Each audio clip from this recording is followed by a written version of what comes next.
So Hades is king of the Underworld, and I've talked about what the Underworld looks like in some of my more recent videos. I'll link the one where I give kind of like the biggest description of the Underworld up here, but also, since I produced that video, in doing my research for this video, I was rereading Hesiod and I discovered yet another description of the Underworld. So I'm going to link a translation to Hesiod down below.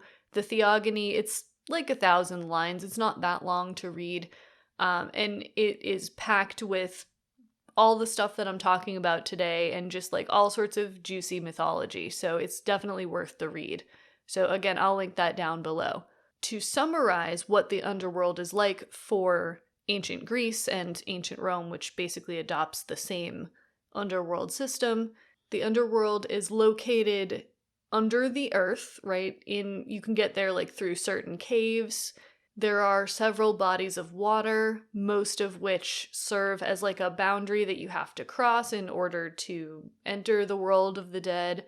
And the Underworld is divided into different areas, which like different souls go to based on their post-life judgment. So really bad souls go to Tartarus, really good souls go to Elysium, most everybody goes to Asphodel, and Hades is in charge of all of this. So he is the overseer of all of the souls of the dead, regardless of who they are, where they come from, and they stay with him for eternity. Hades is described as being very stern, very strict. So just a couple of descriptions of him. Hesiod says, "Stout Hades, who makes his home under the earth, who has a pitiless heart." And then in the Iliad, Agamemnon talks about Hades, and he says, "Hades is unrelenting and inflexible, and because of this, he is the most hated of all the gods among mortals." So he's very powerful. He will eventually come into contact with everyone who has ever lived. So that's pretty intensive. Normally the gods are a little bit more removed, right? But he will come in contact with everyone. And he's clearly not well regarded. It's not that he's not respected. He's definitely respected, but he is feared and he is hated and people don't want anything to do with him.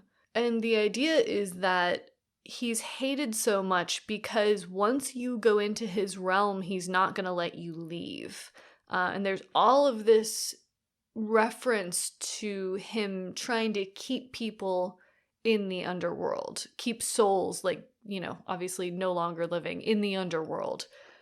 So I'll read you a couple of those as well. One of the ways that he does this is through his dog Kerberos, who has 3 heads and is very big and scary. And Kerberos's function is to keep people in the underworld. So this is what Hesiod says. This comes from the same text, the Theogony. So he says, "There are echoing halls of the underworld god, stout Hades and dread Persephone, and a frightful dog guards the entrance. Pitiless, and it has a wicked trick. It wags its tail and ears at those who come near, but he doesn't allow them to leave again. But watching them carefully, he devours anyone he catches going out from the gates." So if you try to leave the underworld, Hades is going to sick this dog on you. Not very pleasant. Now, in the Cratylus, which is the Plato dialogue that I was talking about earlier, Socrates gives another interpretation of Hades wanting to keep people in the underworld, and it's worth me reading you this whole chunk of text, so bear with me. So this is a dialogue between these two people, Socrates and Hermogenes. So Socrates begins, he says, "Many people seem to me to miss the point about this god's power, and to fear him isn't right. They're afraid because when one of us dies, once, we're there in his realm forever, and because the soul goes out to him uncovered by the body." So meaning that the soul is removed from the body and just the soul goes to Hades, and that's why people fear him. So Socrates continues, "All these things seem to me to point to the same thing, along with this god's sphere of influence and his name." And Hermogenes says, "How is that?" Socrates says, "I'll tell you what it looks like to me.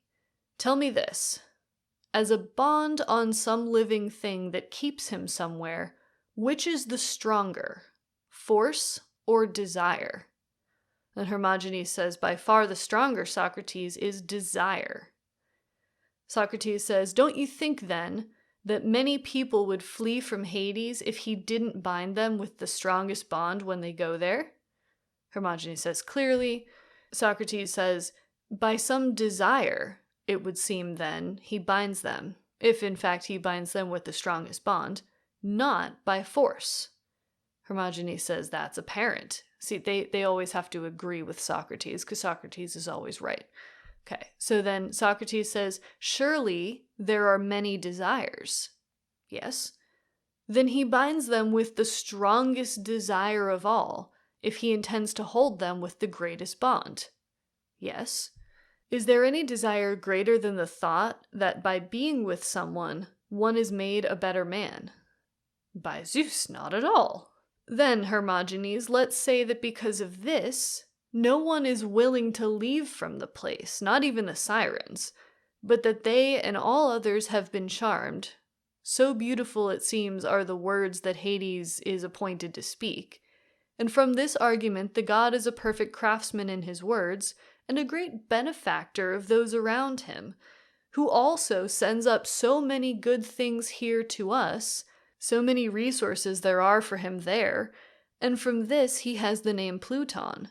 And he doesn't want to associate with men who have bodies, but then he keeps their company when the soul is purified from all the evils and desires of the body.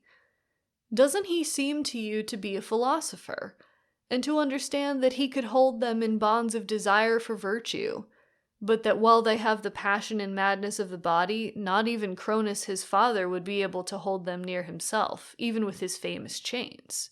And then Hermogenes says, what you're saying could very well be, Socrates. And then Socrates finishes this out with another theory about his name. So he says, and Hermogenes, the name Hades ought to apply not at all to the invisible or the unseen, but far more likely from knowing all things which are good. And from this, he's called Hades the lawgiver. All right, so there's a lot to unpack there. The reason I wanted to read this to you is to make the point that in Socrates' view, Hades is not necessarily someone that should be feared, and him keeping people in the underworld is not him kind of like imprisoning souls, but more that he is offering them such an appealing deal to stay there with him that they're not going to leave, like they're not even going to try to leave because it's so pleasant to be there. And then he says that instead of Hades referring to the invisible or the unseen, that his name actually refers to someone who knows all about virtue, which for Socrates and for Plato writing the character of Socrates is a really big deal. So this is like an alternative explanation for where Hades comes from and why maybe he shouldn't be as feared as he is. It's not that he is imprisoning souls in the underworld, but he is just making it so nice down there that everybody wants to be down there.